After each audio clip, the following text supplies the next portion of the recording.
தேமுதிகவை வச்சு நீங்க பயன்படுத்திக்குவீங்க, தேமுதிகவை வச்சு நீங்க ஜெயிச்சுக்குவீங்க. ஆனா தேமுதிகவுக்கு மட்டும் வாய்ப்பு கொடுக்க மாட்டீங்க.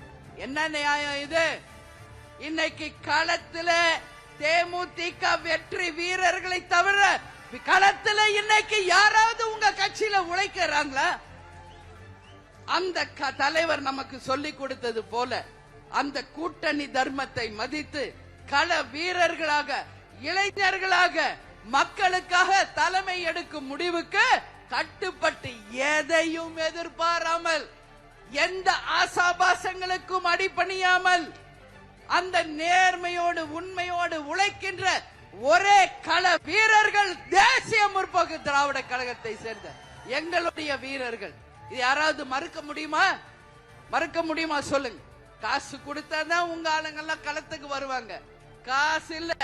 கேப்டனும் அந்நியாரும் ஒரு முடிவு எடுத்து அறிவிச்சா போதும், கள வீரர்களாக அந்த களத்தில் இறங்கி பணியாற்றுகின்ற வெற்றி வீரர்களாக இன்னைக்கு தேமுதிக தொண்டர்கள் தான் இருக்காங்க.